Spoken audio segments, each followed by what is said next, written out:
sering terjadi karena lemahnya sistem otorisasi perubahan data pada file induk penggajian atau kurangnya verifikasi independen terhadap laporan gaji. Misalnya, jika bagian keuangan mengandalkan input manual tanpa pembuktian silang dari bagian sumber manusia, maka data yang salah bisa langsung masuk ke sistem dan memengaruhi laporan keuangan. Kemudian yang kedua ada risiko penyalahgunaan aset atau aset misappropriation yang berkaitan dengan penyalahgunaan aset atau penipuan penggajian yaitu payroll fraud merupakan salah satu bentuk kecurangan yang paling sering terjadi di perusahaan. Adapun bentuk umum dari penyalahgunaan aset ini misalnya karyawan fiktif, yaitu penciptaan identitas karyawan palsu yang dimasukkan ke dalam daftar gaji dan menerima pembayaran rutin yang sebenarnya diterima oleh pelaku penipuan. Jadi mendabelkan karyawan dengan nama yang berbeda, tetapi dia mendapatkan gaji dari nama karyawan fiktif tersebut. Kemudian pembayaran gaji ganda, di mana karyawan menerima pembayaran dua kali karena kesalahan sistem atau manipulasi. Kemudian ada perubahan tidak sah terhadap tarif gaji, misalnya menaikkan upah tanpa otorisasi atasan. Kemudian ada manipulasi jam kerja, di mana jam kehadiran dilebihkan oleh pegawai atau disetujui tanpa verifikasi. Untuk mendeteksi kecurangan-kecurangan tersebut, auditor dapat menerapkan prosedur data analisis audit, seperti membandingkan nomor rekening bank antar karyawan, meninjau duplikat alamat atau nomor identifikasi, serta melakukan konfirmasi silang dengan daftar hadir karyawan.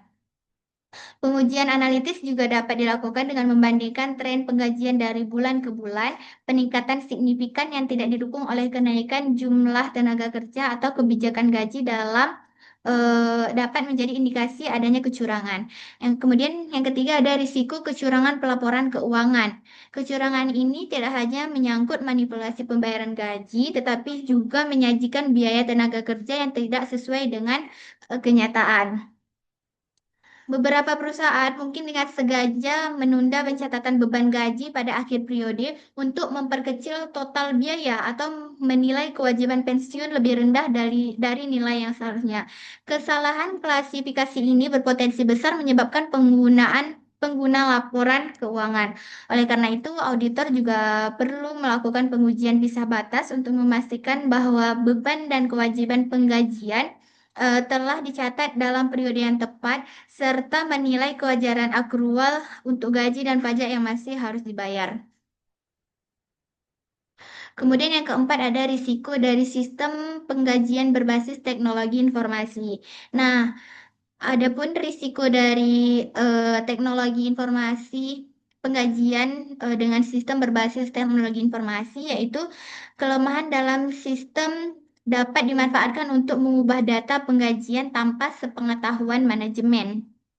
Nah, misalnya seorang staf dengan akses sistem dapat menambah karyawan palsu atau karyawan fiktif atau mengubah tarif gaji melalui entry langsung ke database. Untuk mengatasi hal ini, auditor perlu menguji integritas sistem melalui komputer asisten audit teknik, yaitu CAATS, seperti audit trail review dan exception testing guna mendeteksi anomali dalam file induk penggajian. Dan yang kelima ada respons dan tindakan auditor terhadap risiko. Auditor menilai risiko pengendalian yaitu seberapa efektif sistem penggajian perusahaan dalam mencegah dan mendeteksi kesalahan. Jika pengendalian dinilai kuat, auditor dapat mengurangi pengujian substantif. Sebaliknya, jika pengendalian lemah, auditor harus memperluas prosedur pemeriksaan. Mungkin adapun kesimpulan dari siklus audit penggajian dan personel ini, yakni siklus penggajian dan personel merupakan bagian penting dari sistem akuntansi karena melibatkan biaya tenaga kerja yang material dan berdampak signifikan pada laporan keuangan. Proses ini mencakup perekrutan hingga pelaporan kewajiban pajak dengan risiko tinggi terhadap salah saji dan kecurangan. Auditor perlu memahami alur kegiatan serta menilai efektivitas pengendalian internal seperti pemisahan tugas, otorisasi, perubahan gaji, dan verifikasi independen. Risiko utama meliputi kesalahan administratif, karyawan fiktif, manipulasi jam kerja, serta akses tidak sah pada sistem teknologi informasi. Melalui pendekatan berbasis risiko dan prosedur audit yang menyeluruh, auditor dapat memastikan sistem penggajian berjalan andal, transparan, dan sesuai prinsip akuntabilitas untuk mendukung tata kelola perusahaan yang baik. Mungkin sekian saja presentasi tentang siklus audit penggajian dan personel dari saya. Lebih dan kurang saya mohon maaf. Assalamualaikum warahmatullahi wabarakatuh.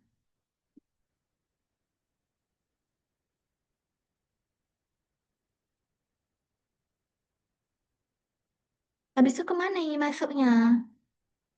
Masuk yang di recording kemana? Stop. Udah. Nggak tahu.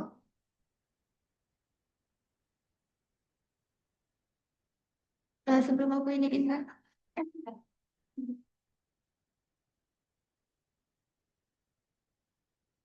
ada 10 menit ya. 13 menit ya.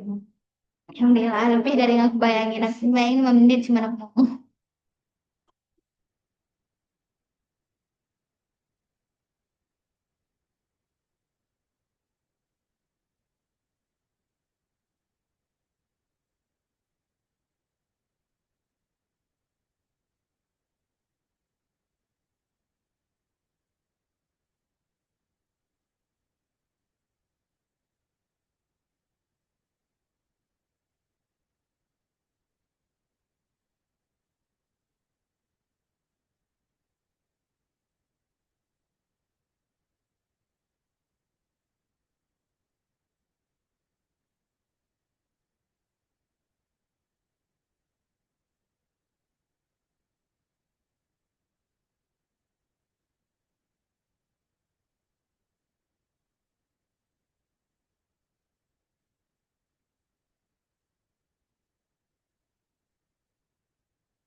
Pak tadi Pak.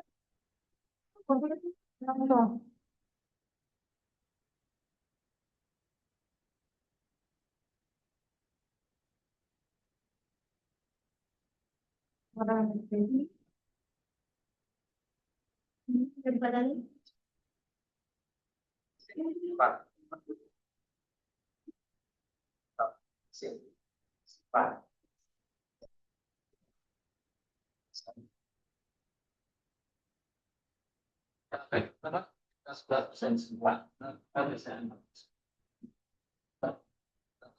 Pak, Pak ya, stop aja.